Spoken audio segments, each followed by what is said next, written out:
نحمده ونصلي على رسوله الكريم اما بعد فاعوذ بالله من الشيطان الرجيم بسم الله الرحمن الرحيم ربي اشرح لي صدري ويسر لي امري واحلل عقدة من لساني يفقهوا قولي ربي زدني علما اللهم فقهنا في الدين آمین۔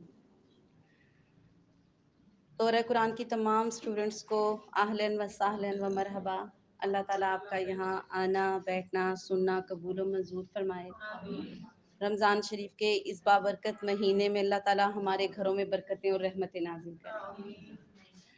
ہمارا دورہ قرآن کا جو سلسلہ ہے اسلامک ریسرچ سینٹر کے تعاون سے جو جاری ہے، سورہ نور پر ہم تفسیر کے ساتھ اس کو پڑھ رہے ہیں اور دورہ قرآن میں ہم اس کو انشاءاللہ کمپلیٹ کریں گے۔ کل تک ہم نے 31 آیات تک پڑھا تھا، آج ہم آیت نمبر 32 کے بارے میں کچھ پڑھیں گے۔ آیت نمبر 32 اور 33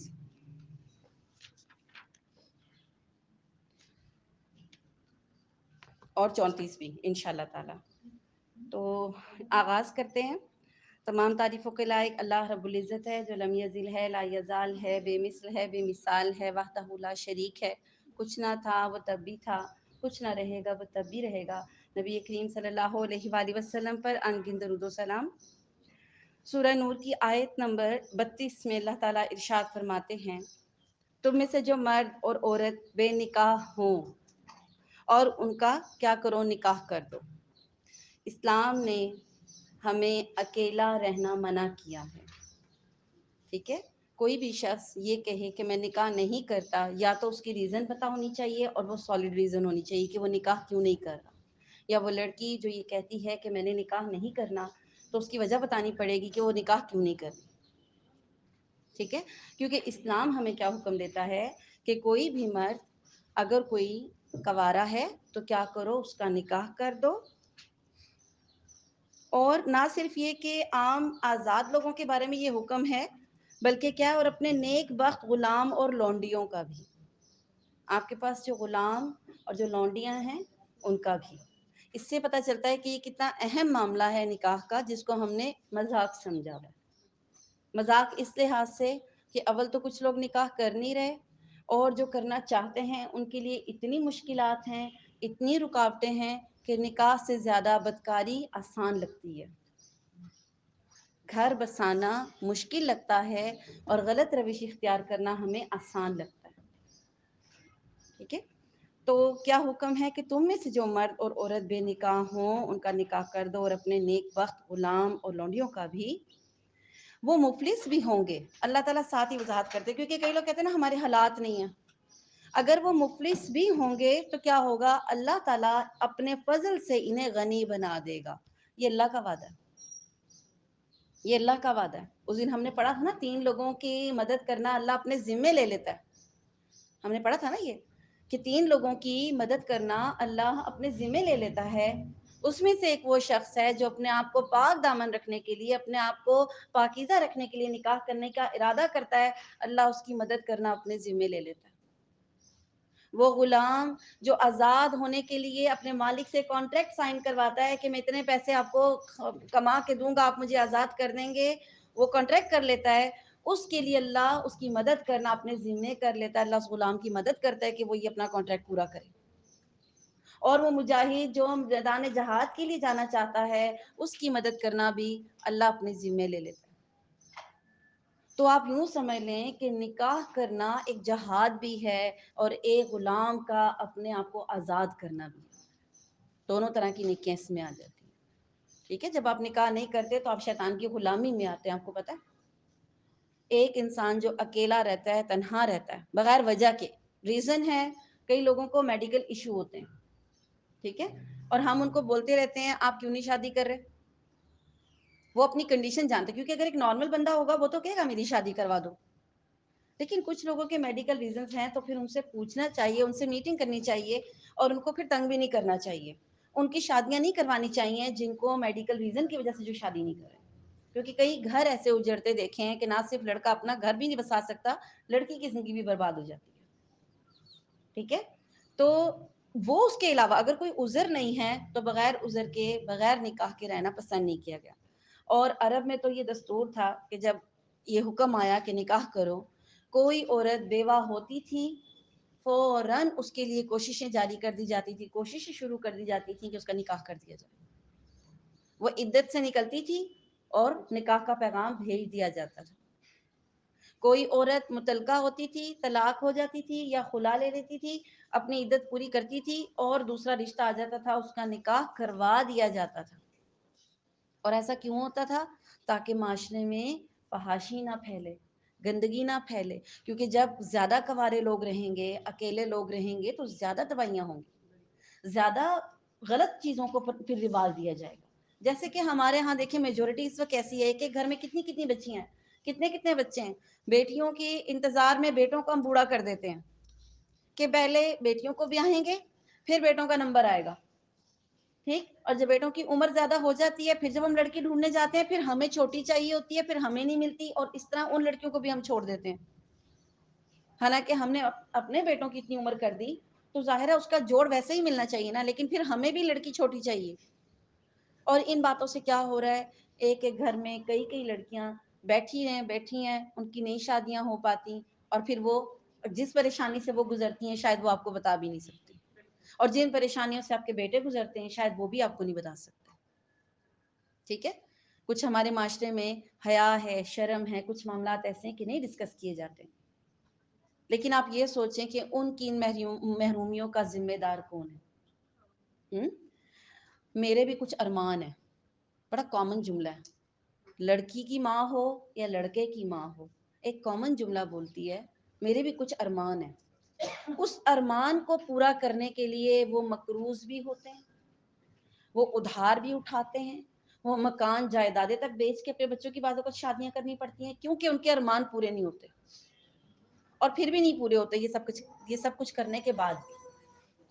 ٹھیک ہے. نکاح کو آسان بنائیں، یہ قرآن کا حکم ہے، یہ قرآن کا حکم ہے. اس چیز کو ذہن میں رکھیں کہ یہ اللہ کا حکم ہے کہ آپ نے تنہا نہیں رہنا بغیر کسی عذر کے. اب پڑھائی کوئی عذر نہیں ہے کہ میری اسٹڈیز کمپلیٹ ہو جائیں، پھر میری جاب لگ جائے، میں لائف میں کچھ کرنا چاہتی ہوں. آپ کچھ کریں، جو کچھ آپ نے کرنا ہے آپ کریں پردے میں رہ کر، اس میں نکاح رکاوٹ نہیں ہے آپ کے لیے. ٹھیک ہے. جو لوگ اپنی اسٹڈیز کمپلیٹ کرنا چاہتے ہیں وہ شادی کے بعد کر سکتے ہیں. اگر آپ کے اندر ایم ہے، اگر آپ ایمبیشیس ہیں تو آپ شادی کے بعد بھی کر سکتے ہیں، لیکن تنہا رہ کر کافی مشکلات کا سامنا کرنا پڑتا ہے. تو یہی میں کہہ رہی ہوں نا کہ ہر لحاظ سے دیکھنا چاہیے نا اس چیز کو، گھر والوں کو بھی دیکھنا چاہیے. ٹھیک ہے. اللہ تعالیٰ نے کیا وعدہ کیا، اگر وہ مفلس بھی ہوں گے، یعنی ان کے حالات اجازت نہیں دیتے. اب مفلس میں آپ کیا سمجھتے ہیں، کون سے مفلس، یہ بھی غور کرنے کی بات ہے. نبی کریم صلی اللہ علیہ وآلہ وسلم کے دور میں جو مفلس ہوتا تھا نا، اس کے پاس اپنی بیگم کو دینے کے لیے چاندی کا چھلا نہیں ہوتا تھا، انگوٹھی چھوٹی سی چیز ہے. آپ کے خیال میں کتنے کا ہوگا اس وقت ایک چاندی کا چھلا؟ اتنا ہی ہوگا. اتنی بھی رقم نہیں تھی ان کے پاس کہ وہ شادی کر سکتے، کہ وہ مہر میں دے دیں. مہر دینا اور نان نفقہ اٹھانا، کہ آنے والی کا خرچہ اٹھانے کے قابل ہونا. ہمارے اخراجات بھی تو زیادہ ہیں نا، ہم ڈیمانڈنگ لوگ ہیں. ٹھیک ہے. ہم کہتے ہیں لڑکے کی کم از کم انکم جو ہے وہ 60-70 ہزار سے اوپر ہو تب کچھ گزارا ہو سکتا ہے. کچھ کیونکہ ہمارے پاس خواہشات کی اتنی لمبی لائن ہے، لڑکا بھی پریشان ہوتا ہے، لے آؤں گا پوری کیسے کروں گا اس کے لیے یہ تمام چیزیں. تو پھر یہ خود مشکل ہم نے بنائی. سادگی اختیار کریں، سادہ زندگی گزاریں تو نکاح کرنا کوئی اتنا مشکل ہی نہیں ہے. کیا نکل آئی ہیں؟ جی جی، لڑکی کی طرف سے بھی ڈیمانڈ ہوتی ہے، لڑکوں کی طرف سے بھی ڈیمانڈ ہوتی ہے، اور یہ تبھی ہوتی ہے جب آپ ڈیمانڈ کرتے ہیں. ٹھیک ہے. آپ کہتے ہیں لڑکی کے نام پلاٹ لکھوا دیں تو ادھر سے گاڑی کی ڈیمانڈ آ جاتی ہے. ٹھیک ہے. آپ رشتہ طے کرتے ہوئے پہلے کہہ دیں نا کہ ہم نے کچھ ڈیمانڈ نہ لینا ہے نہ دینا ہے. بھائی لڑکی ہے، آپ کا لڑکا ہے، خوشی خوشی بیاہ دیتے ہیں، نہ لیں نہ دیں. ٹھیک ہے. آپ نے کاروبار نہیں کرنا. کئی غریب کرتے ہیں کہ ساری عمر محرومیوں میں گزاری ہے. کئی لوگ جو غریب ہیں وہ زیادہ ڈیمانڈ کرتے ہیں کہ وہ محرومیوں میں گزرے ہوتے ہیں، وہ چاہتے ہیں آگے ہماری بیٹی عیاشی کرے. یہ بھی ایک ذہن ہے. یہ نہ سمجھے کہ صرف امیر ڈیمانڈ کرتے ہیں. غریبوں کی بھی ڈیمانڈ ہوتی ہے. جی جی چلیں. حق مہر کی بات نہیں ہو رہی, ڈیمانڈ کی بات ہو رہی ہے. حق مہر تو بھی ڈسکس ہی نہیں ہو رہا. ٹھیک ہے, ڈیمانڈ جو ڈیمانڈ غیر شرعی ہیں. جی جی بالکل, جی جی بالکل غلط ہے. عورت کی سیکیورٹی مہر نہیں ہے. ٹھیک ہے, عورت کی سیکیورٹی مہر نہیں ہے, مہر عورت کا حق ہے. یہ بات اچھی پوچھی آپ نے, کیونکہ کئی لوگوں کو یہ ایک مسکنسیپشن ہے کہ حق مہر عورت کی سیکیورٹی ہوتی ہے, اتنا زیادہ لکھوا ہو کہ یہ طلاق نہ دے سکے. ہاں, تو ایسی عورتوں کو پتہ ہے کیا کرنا پڑتا ہے, خلا لینی پڑتی ہے. پھر اس کو اتنا ٹارچر کیا جاتا ہے, اتنا ٹارچر کیا جاتا ہے کہ مہر تو دینا نہیں پڑے گا, یہ خود عدالت میں جا کے طلاق لے لے. اور عورت اس اذیت سے بہتر سمجھتی ہے کہ پیسہ میرے کس کام کا, میری جان چھوٹ جائے, میری جان کا صدقہ ہی ادا ہو گیا, وہ خلا لے لیتی ہے اور یا پھر پستی رہتی ہے. ایسے اچھے لوگ تھوڑی ہوتے ہیں جو اس شرط پہ آپ کے ساتھ آپ کی بیٹی لے کر جاتے ہیں کہ وہ سیکیورٹی کی ذمہ داری, وہ پیسہ بن گیا. مہر عورت کا حق ہے, وہ اس کو دینا ہے. جس شخص کا ارادہ مہر کا نہیں ہوتا وہ نکاح نہیں ہوتا. اللہ کے رسول صلی اللہ علیہ وسلم نے فرمایا, جس نے مہر کا ارادہ نہیں رکھا اور شادی کر لی, جھوٹ موٹ جیسے لکھوا دیا, اس نے بدکاری کی, اس نے بدکاری کی. یہ نکاح ہوتا ہی نہیں ہے. تو یہ ذہن سے نکال دیں کہ عورت کی سیکیورٹی ہے, سیکیورٹی نہیں ہے. مہر اس کا حق ہے جو اس کو ادا کرنا ہے ہر حال میں, اور جتنا آپ ایگری کرتے ہیں وہ آپ کو دینا پڑتا ہے. یہ بہت غلط فہمی ہے ہم سب کی. استطاعت کے مطابق ہوتا ہے, اور وہ پہلے دے دیں, شادی کے دن دے دیں, یا اس کا کوئی, اگر آپ نے ٹائم پیریڈ سیٹ کیا ہے, مثال کے طور پہ ہسبینڈ کہتے ہیں کہ ہم 3 ماہ میں دے دیں گے, تو پھر 3 ماہ میں وہ پابند ہوگا اس کو دینے کا. کہ شادی کے 6 ماہ میں دے دیں گے, تو 6 ماہ میں وہ پابند ہوگا اس کو دینے کا. اور یہ نکاح نامے پہ لکھا ہوتا ہے, مؤجل اور غیر مؤجل. نکاح نامے پڑھے, میں اکثر آپ کو کہتی ہوں, ذرا جا کے کھولیں, دیکھیں نکاح ناموں پہ کیا کیا لکھا ہے. آنکھیں بند کر کے سائن کرتے ہیں نا. جو مہر نہیں ادا کرنی, شادی کرتا ہے لیکن مہر دینے کا ارادہ نہیں ہے, اس نے بدکاری کی ہے. ٹھیک ہے, پھر مہر استطاعت کے مطابق ہے, جتنی آپ کی کیپیسٹی ہے آپ اتنا مہر دیں گے. لڑکی بھی ڈیمانڈ کر سکتی ہے, لڑکی کو بھی اتنی ڈیمانڈ کرنی چاہیے جتنا اس کو پتا ہے کہ میرا ہسبینڈ اس کو افورڈ کر سکتا ہے. جی, اور وہ کہتے ہیں اندر طلب کا مطلب ہوتا ہے کہ معاف کرنا. یہ اکثر شوہر ماما معاف بھی کرا دیتے ہیں. معاف دیکھیں, زبردستی تو معافی ہوتی نہیں ہے. آپ نے بیوی کو مہر پکڑایا, بیوی کہتی ہیں آپ نے دے دیا, ادا ہو گیا, یہ میری طرف سے آپ رکھیں, اٹس اوکے, شوہر کی موج ہوگی رکھ لیں. ایک نے دیا ہی نہیں, ارادہ بھی نہیں, اور معاف بھی کرا رہے ہیں. پھر شادی کے پہلے دن معاف کراتے ہیں, نہیں ہوتا تو پھر جب شوہر مر جاتا ہے, پھر دلہن وہ جو بیوی اس کی ہوتی ہے اس کو لا کے کھڑا کیا جاتا ہے میت کے سر پہ, اس کو بخش دو. تو اس عورت نے بخشنا ہی ہے جس نے جیتے جی نہ دیا, مر کے کیا دے گا وہ. ٹھیک ہے, تو یہ ہماری غلطیاں ہیں. یہ اسلام میں اس میں کوئی نہیں ہے. اسلام نے آپ کو حق دی ہے, آپ حق مہر لیں گی استطاعت کے مطابق. اندر طلب کا پتہ نہیں کیا مطلب ہے, مجھے نہیں سمجھ میں آئی. اس کا یہ مطلب تو نہیں ہے کہ وہ اپنی مرضی, دیکھیں عورت اپنی مرضی سے معاف کر سکتی ہے, عورت کے اوپر جبرن آپ نہیں کہہ سکتے. آپ لوگ اکثر کیوں معاف کرتی ہیں کہ آپ کو پتہ ہے آپ کو ملنا نہیں ہے. ورنہ آپ کے پرس میں 2000 روپے پڑے ہوں اور شوہر آپ سے پوچھیں تمہارے پاس کوئی ٹوٹے پیسے پڑے ہیں, تو آپ دے دیتی ہیں اٹھا کر. وہ کہے گا کل دے دوں گا, آج مجھے راشن لانا ہے, اگر کچھ ہیں 2-3 ہزار روپیہ دے دو, تو آپ دیتی ہیں, مہر معاف کر دیتی ہیں. 2000 نہیں ہم نکالتی ہیں اپنے پرسوں سے, ریالٹی میں رہیں, ریالٹی میں رہیں. بریفنگ کی گئی ہے نا, اسی لیے تو اب ہم بتا رہے ہیں نا, یہی چیز ہم پڑھ رہے ہیں, یہی بریفنگ بتا رہے ہیں. اب ہم بتا رہے ہیں اپنی بچیوں کو سکھائیں کہ یہ چیزیں اپنی بچیوں کو پتہ ہونی چاہیے آپ کا کیا رائٹ ہے. ٹھیک ہے, اس میں مہر میں فرض کریں آپ اس سے پوچھتے ہیں تم ہماری بیٹی کو کتنا زیور ڈالو گے, وہ کہتا ہے میری حیثیت ہے میں 2 تولے ڈال سکتا ہوں, میں 3 تولے ڈال سکتا ہوں بس. ٹھیک ہے, تو آپ بولیں کہ یہی آپ مہر میں لکھ دیں, تو مہر میں لکھ دیں, ہو جائے گا. زیور نہیں لکھتے نا, یہی تو بات ہے. یہ غلط ہے, یہ بدکاری ہو جائے گی, کیونکہ اس میں اس کی نیت نہیں ہے. ٹھیک, اور مہر میں اللہ تعالیٰ نے فکس نہیں کیا, آپ کے اپنے ماحول, کلچر, آپ کی کمائی, آپ کی جس طرح اخراجات ہے, اس حساب سے آپ مہر لیتے اور دیتے. 32.5 روپے کوئی شرعی حیثیت نہیں رکھتا. 32.5 روپے کوئی شرعی حیثیت نہیں ہے. ٹھیک ہے. یہ شرعی مہر کے نام پہ جو آپ کو بتایا جاتا ہے نا، شرعی مہر کیا ہے؟ حسب استطاعت، جتنی اس کی توفیق ہے اتنا وہ دے گا. ٹھیک ہے. اور اس میں بڑھا چڑھا کر، اچھا اس میں یہ بھی چیز ہے کہ لہنگا تو ہے 2 لاکھ کا اور مہر 10,000،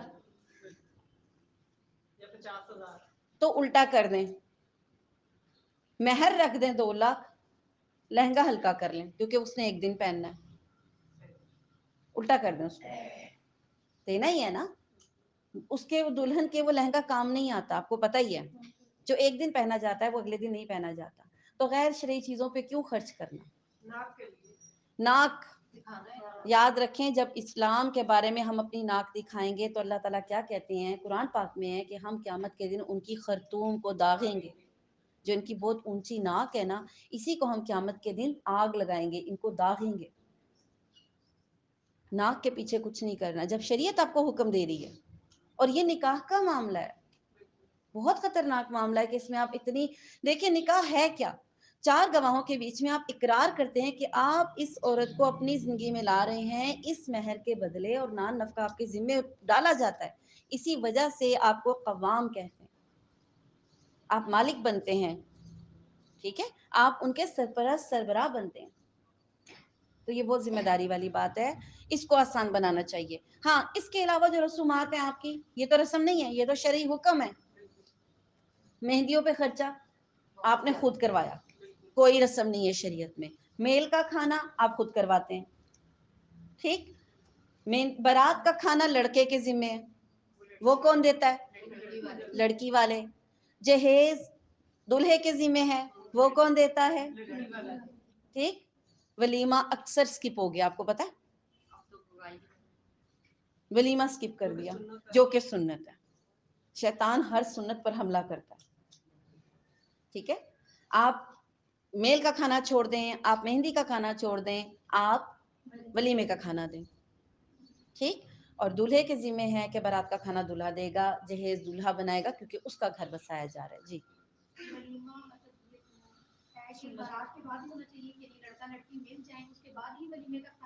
لڑکی چلی گئی نا دولہا کے گھر، بس ولیمہ کر دیں، نکاح ہو گیا، گھر میں چلی گئی اپنے. بس بہت سی جگہوں پہ ایسا ہے نا کہ نکاح ہونے کے بعد کبھی لڑکی مطلب ان کے گھر ہے، ہاں جی، جیسے گیا ہو تو وہ اسی کھانے کو کنسیڈر کر رہے ہیں. نہیں، وہ نہیں ہوتا. جی جی، دلہن جب رخصت ہو گئی، اب دولہے کے گھر آ گئی، اس کے پاس آ گئی، اس کی ملکیت میں مطلب روم میں آ گئی اپنے. ٹھیک ہے. اس میں وہ شرط نہیں ہے کہ لازمی ہی ان کی ملاقات ہوئی بھی ہو، وہ مست نہیں ہے. آ گئی ان کے گھر میں، دولہے کے پاس آ گئی، اگلے دن آپ، اگلے دن، دوسرے دن، تیسرے دن، ہفتے بعد جب آپ کو آسان نہیں ہو آپ ولیمہ کر. جی.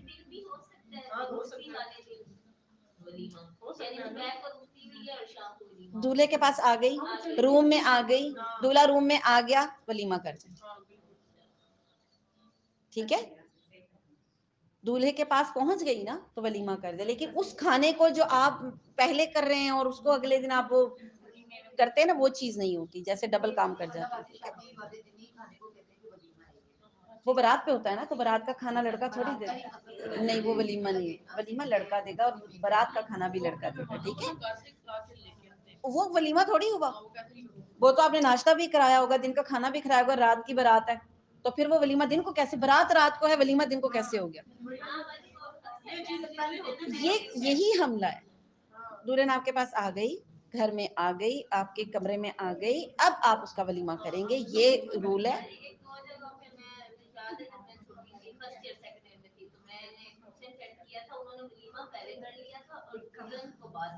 نہیں ہوتا نا، دلہن کے آنے کے بعد ہوتا ہے، یہی بتا رہی ہوں. ٹھیک ہے. اور ولیمے پہ بھی آپ کی حسب توفیق ہوتا ہے. یہ ضروری نہیں کہ بہت ساری ڈشز رکھی جائیں، چھوٹا ہی رکھا جائے، 1 ڈش بھی ہو سکتی ہے.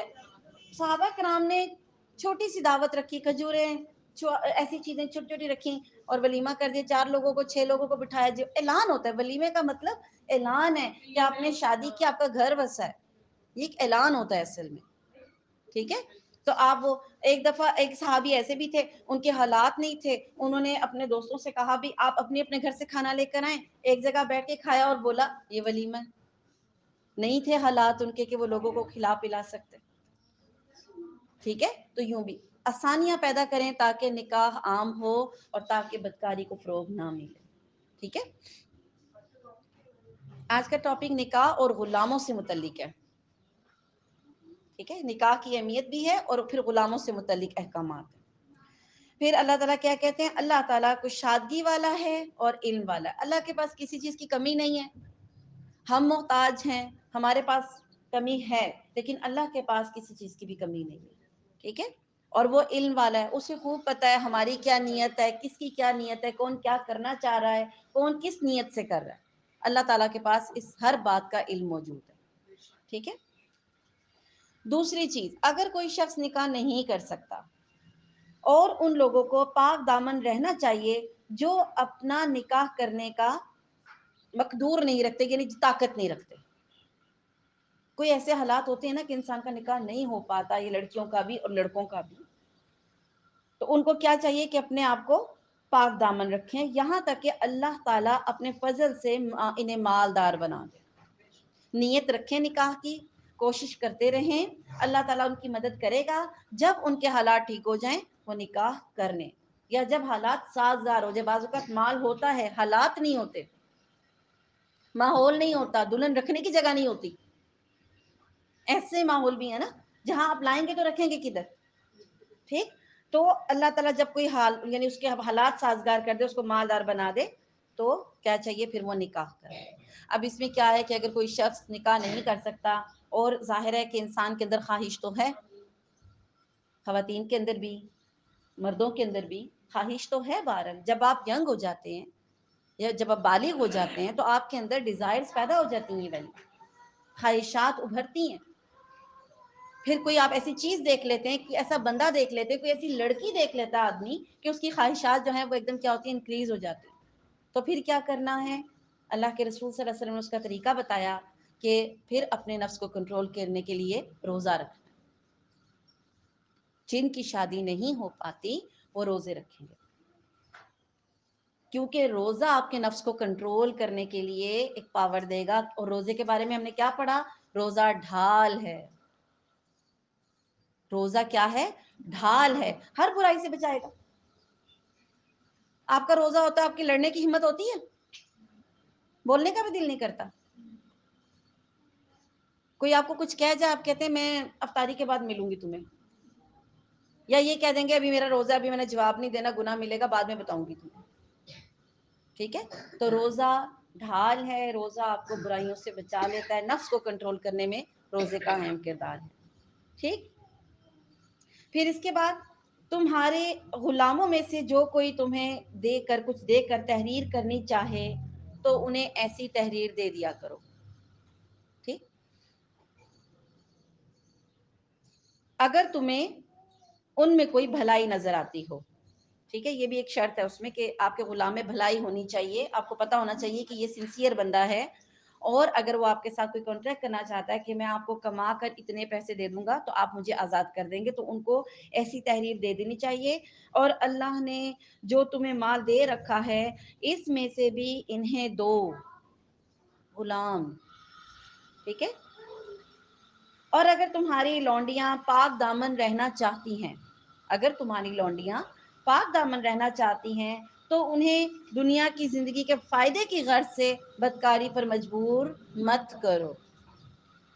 ٹھیک, اور جو انہیں مجبور کرے گا تو اللہ تعالیٰ ان پر جبر کے بعد بخش دینے والا اور مہربانی کرنے والا.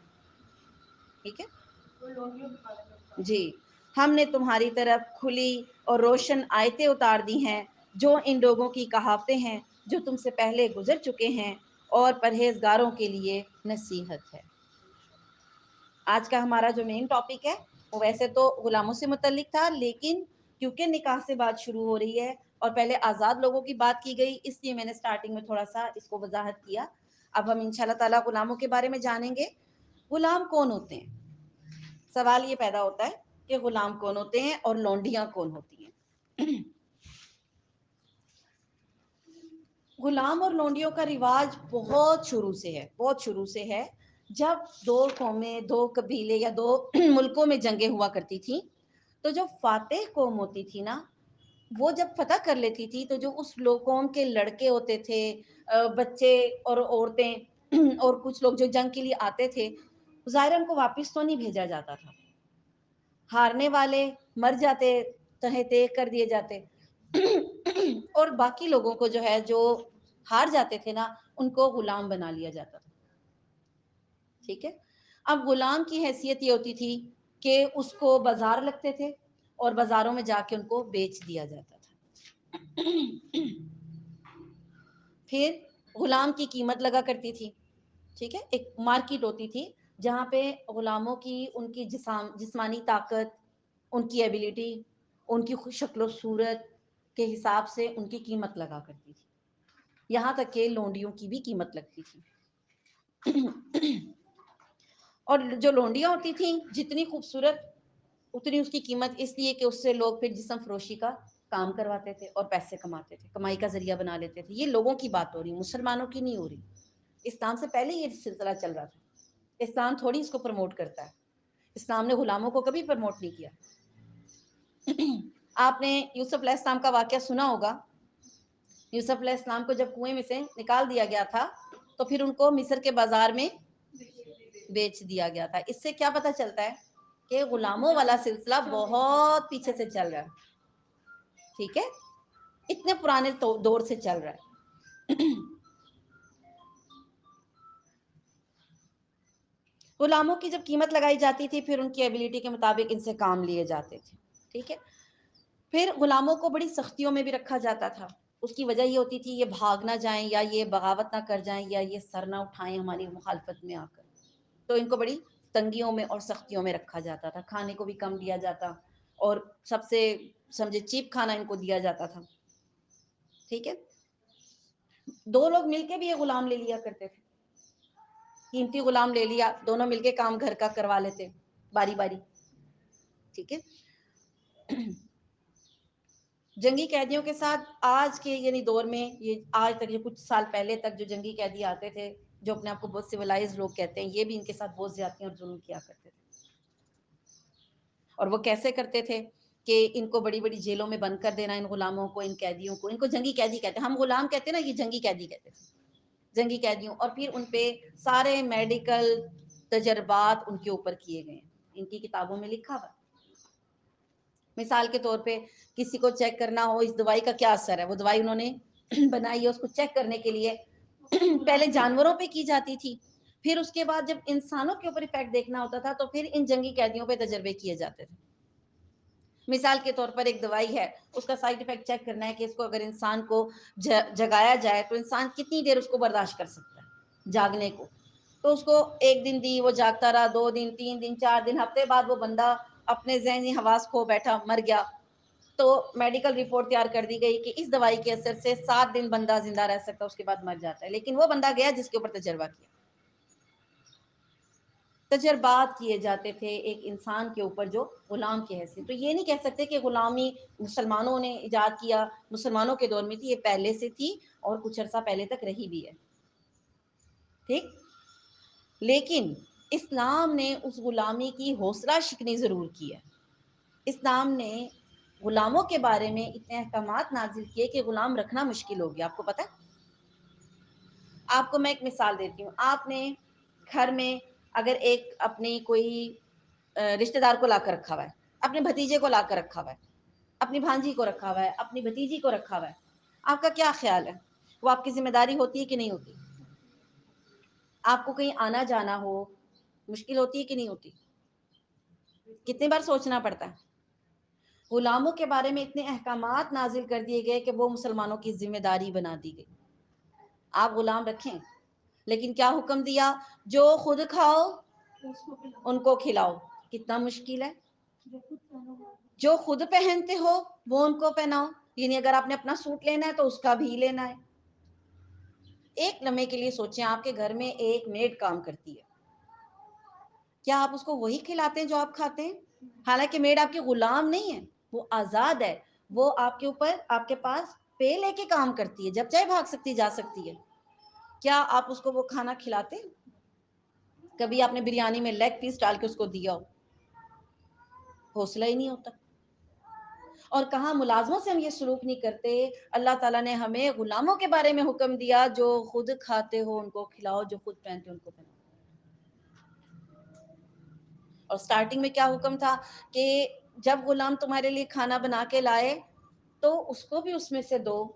وہ تمہارے لیے آگ کی گرمی برداشت کر کے کھانا بنا کے لایا. ٹھیک، انسانیت کا جذبہ جگایا گیا مسلمانوں کے دل میں کہ غلاموں کے ساتھ بدسلوکی نہیں کرنی ہے. اس کے بعد بلال رضی اللہ تعالیٰ عنہ کے بارے میں آپ نے سنا ہے نا، وہ غلام تھے اور ان کا آقا ان کو اذیتیں دیتا تھا. پھر کیا کیا گیا؟ ان کو مسلمانوں نے قیمت دے کر ان کو آزاد کروا لیا. اسی طرح خباب بن ارد تھے، غلام تھے، ان کو بھی کیا کیا؟ بعد میں یہ بھی آزاد ہو گئے تھے. ان کی مالکن بہت ظالم تھی. ان کی مالکن جو تھی خباب بن ارد کی بہت ظالم عورت تھی. عورت کے غلام تھے یہ، اور لوہار خانے میں کام کرتے تھے. اس کا لوہار خانہ تھا اس عورت کا، وہاں پہ یہ لوہے کی چیزیں بناتے تھے. اور یہ مسلمان ہو گئے تو وہ عورت آتی تھی بدلہ لینے کے لیے، کہتی تھی اسلام سے پھر جاؤ، اپنے دین پہ واپس آ جاؤ، نہیں تو میں تمہیں سزا دوں گی. اور سزا کیا دیتی تھی؟ آگ میں سے سلاخ لوہے کی نکال کے ان کے سر پہ رکھ دیتی تھی. وہ تڑپ جاتے تھے، وہ چلایا کرتے تھے. اتنی چیخیں آپ خود سوچیں، ایک بندے کے سر پہ لوہے کی دہکتی ہوئی سلاخ رکھتی جائے، سیخ رکھتی جائے، اس کا کیا حال ہوگا؟ وہ چلایا کرتے تھے. جب ہجرت کا حکم ہوا وہ ہجرت نہیں کر رہے تھے، مکہ میں ہی رہ رہے تھے. لوگوں نے ان سے پوچھا آپ ہجرت کیوں نہیں کر رہے؟ کہہ رہے میں نے اس کا انجام دیکھنا ہے، میں اس کا انجام دیکھنا چاہتا ہوں. اس عورت نے مجھ پہ بہت ظلم کیا تھا. اور اینڈ پہ وہ عورت پاگل ہو گئی، چیختی چلاتی چلاتی وہ مر گئی مکہ میں. تب جا کے انہوں نے ہجرت کی. ہجرت نہیں کر رہے تھے، اتنی اذیت اٹھائی تھی. غلاموں کے ساتھ بہت برا سلوک کیا جاتا تھا. بلال رضی اللہ تعالیٰ عنہ کے بارے میں کیا ہے کہ تپتی ریت پہ ان کا آقا ان کو لٹا کے سینے پہ بھاری پتھر رکھ دیتا تھا، کیونکہ غلاموں کو وہ اپنا آزاد انسان کا درجہ دیتے ہی نہیں تھے. پھر غلاموں کے بارے میں کیا تھا؟ غلام عورت کا لباس ایسا تھا کہ وہ حسرت کرتی تھی کاش کبھی میں آزاد ہوں اور آزاد عورتوں کی طرح میں پورا لباس پہن سکوں. غلام عورتوں کا لباس پورا نہیں ہوتا تھا، پنڈلیوں تک ان کا لباس ہوتا تھا، پنڈلیاں ننگی ہوتی تھیں، بازو کمر کا کچھ حصہ، پیٹ یہ ننگا ہوتا تھا. جیسے آج کل کی آپ ساڑی ٹائپ کی سمجھ لیں، انڈین جیسے ڈریسز ہوتے ہیں. اور دوپٹے کا بھی ان کا کوئی تو آزاد عورت دوپٹہ لیتی تھی، اوڑھنی لیتی تھی، غلام عورت نہیں لے سکتی تھی. ٹھیک ہے، آزاد عورت کا سر ڈھکا ہوا ہوتا تھا، غلام عورت کا نہیں ڈھکا ہوا ہوتا تھا. اور غلام عورتوں کے اور مردوں کے ہاتھوں میں لوہے کے کڑے ڈال دیے جاتے تھے اور پیروں میں بھی. دور سے پتہ چل جاتا تھا یہ غلام جا رہا ہے، یہ لونڈی جا رہی ہے. اور وہ لونڈیاں حسرت کرتی تھیں کہ کبھی کوئی دن ہماری زندگی میں ایسا آئے کہ ہم ان آزاد عورتوں کی طرح عزت والا لباس پہن کے پھریں، کوئی ہمیں بھی عزت کی نگاہ سے دیکھے. ٹھیک ہے، اس دور میں لونڈیوں اور غلاموں کے لیے اللہ تعالیٰ نے احکامات نازل کیے کہ ان کو آزاد کرو. جب کوئی غلطی ہو جاتی، جب کوئی خطا ہو جاتی تو کیا کہا جاتا؟ اب کفارہ کیا ہے؟ ایک غلام آزاد کرو. قسم کھا کے توڑ دی، کیا کفارہ ہے؟ ایک غلام آزاد کرو. بیوی کو ماں کہہ دیا، اس دور میں بیوی کو ماں کہہ دینے سے طلاق ہو جاتی تھی. اس کو عربی میں زہار کہتے ہیں. ٹھیک ہے، طلاق ہو جاتی تھی. اور ظاہر ہے کہ وہ طلاق لاگو تو نہیں ہوتی تھی، کیونکہ غصے میں اس نے اپنی بیوی کو کہہ دیا آج سے تم میرے لیے میری ماں جیسی ہے. طلاق ہوتی نہیں تھی، لیکن اس کا کفارہ کیا تھا؟ غلام آزاد کرو. غلطی سے قتل ہو گیا، قتل خطا ہو گیا، غلام آزاد کرو. چھوٹی چھوٹی چھوٹی چھوٹی باتوں پر حکم دیا گیا کہ غلاموں کو آزاد کرو. غلاموں کا طریقہ یہ تھا، نمبر ایک جو طریقہ ہوتا تھا، یا تو ان کو فدیہ دے کر چھوڑ دیا جائے، وہ اپنی قیمت ادا کروا دیں، ان کے خاندان والے آ کے فدیہ دیں اور وہ ان کو چھڑوا کے لے جائیں. دوسرا طریقہ یہ ہوتا تھا جس قبیلے کے ساتھ جنگ ہے اس کے پاس ہمارے بندے ہیں، کچھ غلام ہیں، اور ہمارے پاس ان کے کچھ بندے ہیں، تو ایکسچینج کر لیتے تھے. ایکسچینج کر لیتے تھے، آپ ہمارے بندے واپس کرو، ہم آپ کے واپس کر دیں گے. تو اس طرح بھی ہوتا تھا. اور اگر یہ دو کنڈیشنز عمل نہیں کیا جا سکتا تھا، پھر تیسری کنڈیشن یہ ہوتی تھی کہ پھر غلاموں کو صحابہ میں مال غنیمت پہ جیسے آتے تھے، ان کو ڈیوائیڈ کر دیا جاتا تھا ان کے گھروں میں، اور وہ ان کے پورے ذمہ دار ہوتے تھے. ایک غلام کو جب غلامی میں لے لیا جاتا ہے تو پھر اس کی پوری لائف کی ذمہ داری مالک کے اوپر ہوتی ہے. اس کا کھانا پینا پہننا اوڑھنا، ایون اس کی شادی بھی. لونڈی کا محرم اس کا آقا ہوتا ہے. آپ کو پتا ہے اگر لونڈی کا کہیں نکاح کروانا ہوگا تو اس کا ولی اس کا آقا ہوتا ہے. ٹھیک، یہ طریقے بتائے گئے کہ غلاموں کے ساتھ ٹریٹ کیسے کرنا ہے. پھر اس کے بعد کیا ہوا، حکم نازل کیے گئے. حدیث ہے اللہ کے رسول صلی اللہ علیہ وسلم نے فرمایا جو اپنے غلام پر بہتان لگا دیتا ہے، جو اپنے غلام پر بہتان لگاتا ہے، جس چیز کا اس نے بہتان لگایا، قیامت کے دن اس کے مالک کو وہی سزا دی جائے گی. مثال کے طور پر اگر کوئی مالک اپنے غلام کے اوپر چوری کا الزام لگاتا ہے اور اس نے چوری نہیں کی، وہ بے بس ہے، وہ اپنا دفاع نہیں کر سکتا، تو قیامت کے دن مالک کے ہاتھ کاٹے جائیں گے. ٹھیک ہے. اگر کوئی شخص اپنے غلام یا لونڈی پہ زنا کا بہتان لگا دیتا ہے، قیامت کے دن اس کے مالک کو سنسار کیا جائے گا. ملازم غلام میں نہیں آتا، آج کے ٹائم پہ یہ ہے ہی نہیں ہے، لیکن احکامات تو قیامت تک رہیں گے نا. احکامات تو رہیں گے، جو قرآن پاک کا حصہ ہیں وہ تو نہیں ہم ہٹائیں گے. ٹھیک. پھر اس کے بعد اس سے کیا ہوا کہ کئی غلام آزاد ہوتے رہے بے تحاشا غلام. اور زیادہ تر کیا ہو گیا کہ غلاموں کو آزاد کرتے کرتے معاشرے میں بہت امن ہو گیا کہ لوگ، ظاہر ہے جو غلام آزاد ہوتا تھا وہ دوبارہ بغاوت نہیں کرتا تھا. آپ کو پتا ہے غلام نہیں ہوتے. غلامی دیکھیں، غلام خریدا جاتا ہے، مزارے خریدے نہیں جاتے. ہم جان بوجھ کے ان کو ایسا بناتے تو قیدی ہوئے نا، غلام نہیں ہوئے، وہ قیدی ہو گئے. آپ نے ایک سب سے گناہ کبیرہ ہے، یہ گناہ کبیرہ ہے کسی آزاد انسان کو آپ غلام کر لیں. میں آپ کو کیا بتا رہی ہوں، جنگوں میں تھوڑی آپ نے لیے مزارے. مزارے تو آپ ان کی ضرورتوں کی وجہ سے آپ ان کو پکڑ کے آپ بٹھایا ہوا آپ نے. یا وہ لوگ جو بیرون ملک سے افراد، لیڈیز اور جینٹس، ان کو لڑکوں کو لے کر آتے اپنے ملکوں میں، پھر ان سے اپنی خدمت لیتے ہیں، غلام وہ بھی نہیں ہیں آپ کے، غلام نہیں ہیں یہ لوگ. ٹھیک ہے. غلام کی کیا تعریف ہے، جو جنگ کے بعد فاتح قوم کے پاس غلاموں کی حیثیت سے آتے تھے، دشمن قوم کے لوگ، وہ غلام ہوتے تھے اور وہ لونڈیاں ہوتی تھی. ٹھیک ہے. اور غلاموں کے بارے میں کیا کہا گیا، ہاں غلاموں کو ایک چھوٹ یہ بھی ہے کہ ان کو سزا عادی دی جاتی ہے. آزاد لوگوں کی نسبت غلام کی سزا عادی ہوتی تھی. اس کی وجہ یہ ہوتی تھی کہ اس کی تربیت نہیں ہوئی بھی، اس کو سمجھایا نہیں گیا، اس کو پتہ نہیں. دیکھیں بعض اوقات لا علمی ایسی خطرناک ہوتی ہے، ان سے جرم ہو گیا.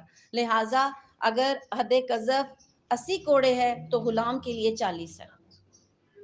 ٹھیک ہے. اگر زنا کی سزا جو غیر شادی شدہ ہے 100 کوڑے ہے، تو لونڈی اور غلام کے لیے 50 ہو جائے گی، آدھی ہو جائے گی سزا. ٹھیک. اور جن چیزوں کی سزائے موت ہے وہاں ان کی عمر قید ہو جائے گی، آدھی. ٹھیک. پھر اس کے بعد کیا ہے، عبداللہ ابن مسعود رضی اللہ تعالیٰ عنہ جو ہیں وہ ایک دفعہ اپنے غلام کو مار رہے تھے بازار میں. اس نے کوئی غلطی کی ہوگی، کوئی نقصان کر دیا ہوگا، مان نہیں رہا ہوگا، وہ اس کو مار رہے تھے. تو نبی کریم صلی اللہ علیہ وآلہ وسلم نے دیکھا اور ان کو آواز دی کہ عبداللہ ابن مسعود، جتنی طاقت، جتنا اختیار آج تمہارا اس غلام پر ہے نا، اس سے زیادہ اختیار اللہ کا تم پر ہے. اللہ کا تم پر زیادہ اختیار ہے. یعنی آج اگر مقصد اس جملے کا یہ تھا کہ آج اگر اس کی خطا پر تم اس کو مار رہے ہو نا، تو کل تمہاری خطا پہ رب اس سے زیادہ طاقت رکھتا ہے کہ تمہیں سزا دے جتنی تم اس پر رکھتے ہو. عبداللہ ابن مسعود رضی اللہ تعالیٰ عنہ ڈر گئے، وہ ڈر گئے اور انہوں نے کیا کیا، اسی وقت اس غلام کو آزاد کر دیا. اتنا ڈر گئے، اتنا ڈر گئے. اور مڑ کے کہا اے اللہ کے رسول، میں نے اس کو آزاد کر دیا. نبی کریم صلی اللہ علیہ وسلم نے کیا کہا، تم نے بہت اچھا کیا، عین ممکن تھا کہ اس وجہ سے تم جہنم میں ہی چلے جاتے.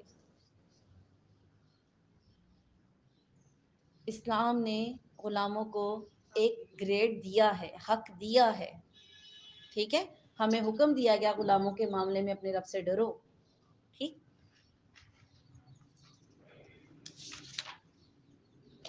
عمر رضی اللہ تعالیٰ عنہ کے بارے میں مشہور ہے کہ وہ غلام جو لمبی نماز پڑھتا تھا نا، اس کو آزاد کر دیتے تھے. یہ بھی ایک صفت تھی. اچھا وہ غلاموں کو پتہ چل گیا، انہوں نے لمبی نمازیں شروع کر دی جان جان کر. اور وہ کرتے جاتے تھے آزاد. جو لمبی نماز پڑھتا دیکھ رہے بھی لمبی نمازیں پڑھا، چلو اچھی بات ہے آزاد کر دیا. ان کو کسی نے آ کے کہا یہ آپ کو بیوقوف بنا رہے ہیں، یہ آپ کو بیوقوف بنا رہے ہیں، آزاد ہونے کے لیے لمبی لمبی نمازیں پڑھتے ہیں. کبھی آپ کو بھی ایسی اپنی نیکی پہ فیل ہوتا ہوگا نا، کوئی آپ کو بیوقوف بنا رہا ہے، تو اس بندے نے آ کے نا نشاندہی کی کہ یہ آپ کو بیوقوف بنا رہے ہیں. آپ کو پتہ ہے عمر رضی اللہ تعالیٰ عنہ نے کیا جواب دیا؟ انہوں نے جواب دیا جو اللہ کی خاطر ہمیں بیوقوف بناتے ہیں، جو اللہ کی خاطر ہمیں دھوکہ دیتے ہیں، ہم اس کے دھوکے میں آ جاتے ہیں. کوئی بات نہیں، کیا پتہ وہ آج یوں اپنے آزاد ہونے کے لیے لمبی نمازیں پڑھ رہا ہے، کل کو آزاد ہونے کے بعد اللہ کا شکر ادا کرنے کے لیے لمبی نمازیں پڑھنا شروع کر دے. اور ایسا ہوتا بھی ہے. جب آپ کوئی بہت بڑی مشکل سے نکل جاتے ہیں تو پھر آپ کا خود بخود دل نیکی کی طرف جاتا ہے. اب آ جائیں اس ٹاپک پہ جو ہمیں ہمیشہ عجیب سا لگتا ہے کہ لونڈیوں سے نکاح نہیں ہوتا، لونڈیوں سے فزیکل ریلیشن حلال ہے، جنسی تعلق قائم کیا جا سکتا ہے، جیسے کہ بیوی کے ساتھ کیا جا سکتا ہے. ہمیں یہ بات تھوڑی سی سننے میں عجیب لگتی ہے کہ یہ کیا بات ہوئی، بیوی تو بیوی ہوتی ہے تو لونڈی کے ساتھ. آپ کے ذہن میں کبھی ایسا سوال آیا؟ کبھی سوچا آپ نے؟ ہوتا ہے نا یہ کیا بات ہوئی. اس کے بھی احکامات ہیں. ایک آزاد عورت آپ کے ساتھ جب آپ کی زندگی میں داخل ہوتی ہے تو سوشل کانٹریکٹ ہوتا ہے، اس میں مہر مقرر کیا جاتا ہے، ٹھیک ہے. اور وہ کیونکہ آزاد ہے، ظاہر ہے اس کا ایک گریڈ ہے، تو آزاد عورت آپ کے ساتھ ایک معاہدے کے تحت آتی ہے. لونڈی تو آپ کے پاس آ ہی گئی ہے، لونڈی تو رہے گی آپ کے گھر، تو وہ تو آلریڈی آپ کی ملکیت میں ہے ہی ہے، پہلی بات. دوسری بات یہ ہے افضل کیا طریقہ ہے کہ لونڈی کو آزاد کر دیا جائے، اور جب اس کو آزاد کر دیں گے نا تو وہ جو آزادی ہے وہی اس کا مہر ہے، آپ اس سے نکاح کر سکتے ہیں. آپ کو الگ سے مہر نہیں دینا پڑے گا، کیونکہ جب لونڈی کو آزاد کیا، دیکھیں اگر اس کو کوئی خریدتا اور آپ آزاد کرتے تو وہ آپ کو پیسے دیتا نا. اب آپ نے اس کو خود آزاد کر دیا، آزاد کر کے آپ نکاح کرنا چاہتے ہیں تو وہ مہر ہی اس کا ادا ہو جائے گا. پہلی بات، اگر آپ نکاح نہیں کرنا چاہتے، لونڈی کے طور پہ ہی آپ اس کو رکھنا چاہتے ہیں، تو آلریڈی وہ آپ کے پاس ہے. لیکن جنسی تعلق اس لونڈی کے ساتھ ہو سکتا ہے، میاں بیوی والا ریلیشن اس لونڈی کے ساتھ ہوتا ہے جو آپ کی ذاتی ملکیت ہوتی ہے، دو کی نہیں. میں نے بھی آپ کو بتایا نا کہ دو لوگ مل کے بھی ایک غلام خرید لیتے تھے. جس لونڈی کے مالک آپ خود ہیں اس کے ساتھ آپ یہ ریلیشن قائم کر سکتے ہیں. اب اس کا کیا ہوتا ہے، اس میں جو ایک فائدہ ہوتا ہے لونڈی کو، وہ یہ ہوتا ہے اگر اس کے ہو گئے بچے تو بچے آپ کی جائیداد کے فل وارث ہوتے ہیں. بات سمجھ میں آ رہی ہے؟ ایک لونڈی سے آپ کے بچے ہو گئے، وہ بچے آپ کی جو بیگمات کے بچے ہیں نا اسی کی طرح آپ کے جائیداد کے وارث ہوں گے. اس مرد کے بچے ہیں نا. آپ مجھے بتائیں ایک لونڈی اس وقت جب اس کے بچے اس کے مال میں وارث ہو گئے وہ آزاد ہے کہ غلام ہے؟ اس وقت آٹومیٹک آزاد ہو جاتی ہے. بات سمجھ میں آ رہی ہے کتنا اللہ تعالیٰ نے گریڈ دیا عورت کو کہ وہاں لونڈی کی حیثیت سے. اور اس پہ دوسری پابندی یہ لگتی ہے اس آقا پہ، اس مالک پہ، وہ کبھی بھی لائف ٹائم اس لونڈی کو بیچ نہیں سکتا، کبھی بھی نہیں بیچ سکتا. پھر نکاح کانٹریکٹ دیکھیں آزاد عورت کے ساتھ کانٹریکٹ ہوتا ہے. میں کہہ رہی ہوں نا لونڈی تو آلریڈی آپ کے پاس ہے، وہ تو آپ کی ملکیت ہے نا، آپ اس کے مالک ہیں. آپ مالک ہیں، آپ اکیلے اس کے مالک ہیں، اور پھر آپ اس کو بیچ نہیں سکتے. اس کے بچے آپ کے وراثت کے حقدار ہیں. رکھنی ہے نا، وہی تو بتا رہے ہو، نکاح کے بغیر ہی آپ کے پاس ہے نا. ایک لونڈی گھر میں خرید لی نا، لونڈی نہیں ہے آج کل، نہیں ہے، یہ اس دور کی باتیں ہیں جب یہ ہوا کرتی تھی. اچھا مجھے ایک بات بتائیں، ایک لونڈی ایک مسلمان نہیں ہے اور لونڈی کسی کے گھر میں ہے، آپ کے خیال میں وہ کیسے رہتا ہے؟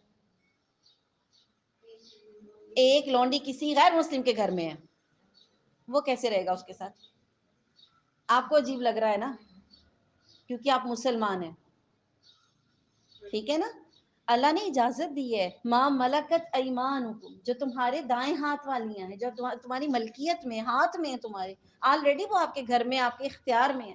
دیکھیں لونڈی آپ کو چھوڑ کے جا نہیں سکتی، لونڈی خود بخود کسی اور مالک چینج نہیں کر سکتی جب تک آپ اس کو بیچیں گی نہیں، ٹھیک ہے؟ اگر آپ اپنی مرضی سے اس کو خدا ترسی کر کے اس کی کہیں اور شادی کر وہ بھی جائز ہے، تو پھر ٹھیک ہے، پھر آپ نے اس کو دے ہی دیا نا، وہ بھی تو آزاد ہو گئی، دیکھیں وہ بھی آزاد ہو جاتی ہے۔ آپ اپنی لونڈی کی کہیں اور شادی کر دیتے ہیں، اپنی لونڈی سے خود شادی سے مراد یہ تعلق یہ حلال ہے اس کے لیے، یہ تعلق اس کے لیے حلال ہے، جیسے بیوی کے ساتھ یہ تعلق حلال ہے، لیکن ذاتی ملکیت والی لونڈی، پبلک پراپرٹی نہیں ہوتی پھر وہ، اور اس شخص پہ پابندی ہے، اس کو دوبارہ کبھی بھی بیچ نہیں سکتا۔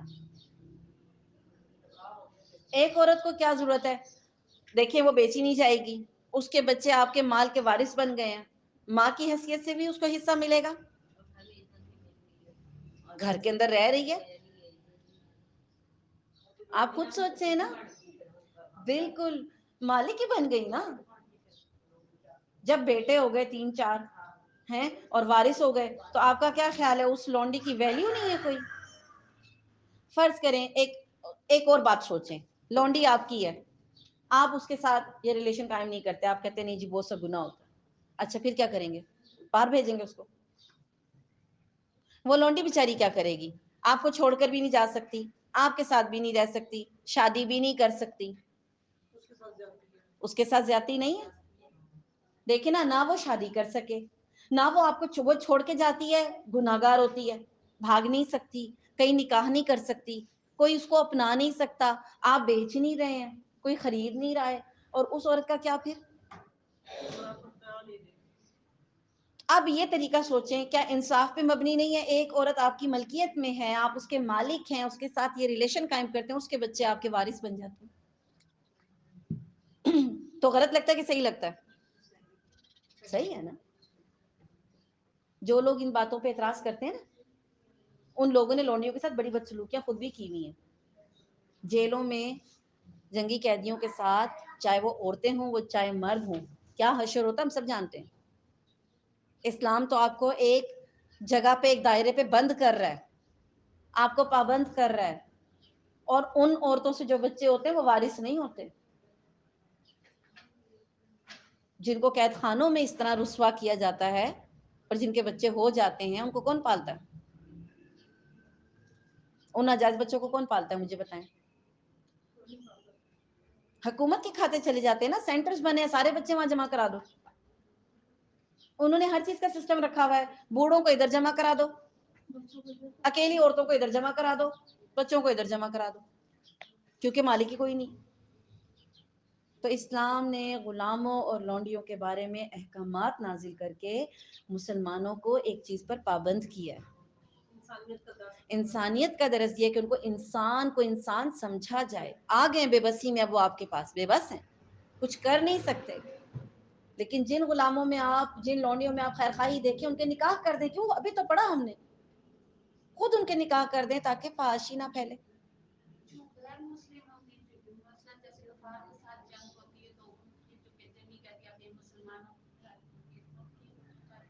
تو یہ غیر مسلم ہی ہے نا، ان کو دیکھیں، جب وہ آپ کے ساتھ رہتی ہیں نا، پھر وہ دیکھتی ہیں، وہ آپ کا طریقہ طور دیکھتی ہیں، بدل جاتی ہیں، مسلمان بھی ہو جاتی ہیں، رہتی ہیں نا۔ نہیں، آج کے دور کی یہ بات نہیں ہے، ٹھیک ہے جی، حسن سلوک سے متاثر ہوتے ہیں نا۔ دیکھیں صحابہ کرام کیا کرتے تھے جنگی قیدیوں کے، میں نے آپ کو اس دن بھی یہ بات بتائی تھی کہ عرب کا کھانا کیا تھا؟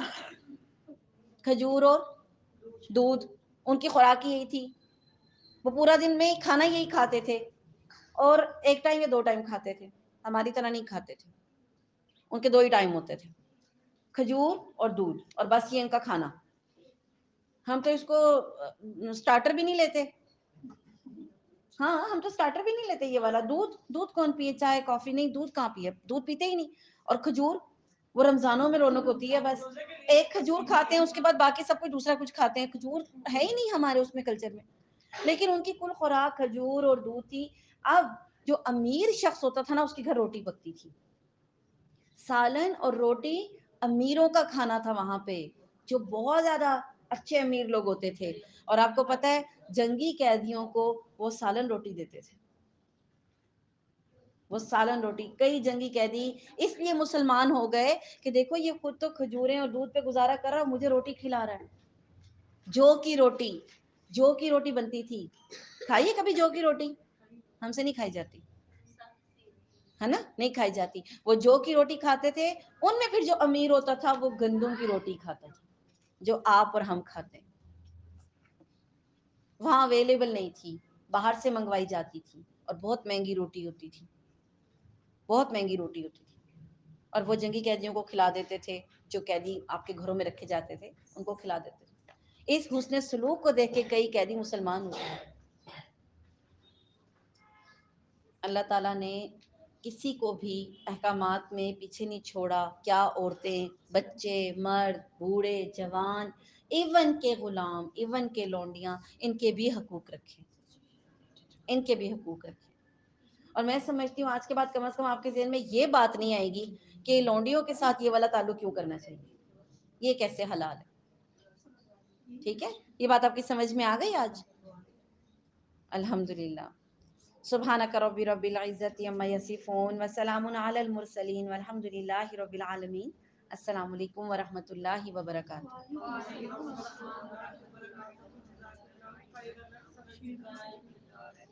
بارک اللہ۔